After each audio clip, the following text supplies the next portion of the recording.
સસ્તી અને ગુણવત્તાયુક્ત આરોગ્ય સેવાઓ રાષ્ટ્રીય પ્રાથમિકતા. રાષ્ટ્રપતિ દ્રૌપદી મુર્મુનું તબીબોને આહવાન. રાષ્ટ્રપતિ દ્રૌપદી મુર્મુએ નવી દિલ્હી ખાતે આયોજિત એક પ્રતિષ્ઠિત તબીબી સંમેલનમાં સંબોધન કરતા જણાવ્યું હતું કે સસ્તી અને વિશ્વસ્તરીય આરોગ્ય સેવાઓ દરેક નાગરિક સુધી પહોંચાડવી એ માત્ર સરકારની જ નહીં પરંતુ સમગ્ર સમાજની નૈતિક જવાબદારી હોવી જોઈએ. તેમણે ભારપૂર્વક જણાવ્યું કે તબીબી વિજ્ઞાનનો મુખ્ય ઉદ્દેશ્ય માનવ પીડાનું નિવારણ છે ને જ્યારે અત્યાધુનિક સારવાર સામાન્ય માનવીના ગજવાને પરવડે તેવી હશે ત્યારે જ રાષ્ટ્ર સાચા અર્થમાં સ્વસ્થ અને સમૃદ્ધ બનશે.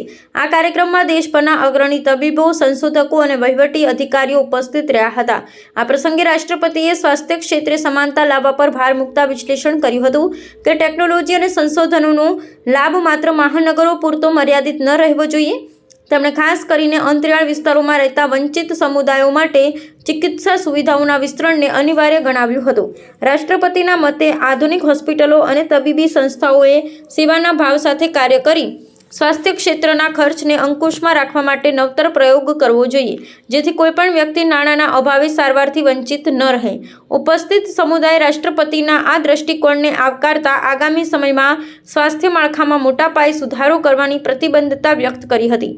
નિષ્ણાંતોએ સ્વીકાર્યું હતું કે રાષ્ટ્રપતિનું આ મિશન ડિજિટલ સ્વાસ્થ્ય મિશન ને સાર્વત્રિક વીમા કવચ જેવી યોજનાઓને નવી ગતિ આપશે. ભવિષ્યમાં નિવારક આરોગ્ય સંભાળ ને આયુર્વેદ જેવા પરંપરાગત જ્ઞાનને આધુનિક પદ્ધતિઓ સાથે જોડી સારવારના ખર્ચમાં ઘટાડો કરવાના પ્રયાસો હાથ ધરવામાં આવશે. આ સંબોધને તબીબી વ્યવસાય સાથે જોડાયેલા લાખો વ્યવસાયિકોને દેશહિતના કાર્ય કરવા માટે નવી પ્રેરણા પૂરી પાડી છે.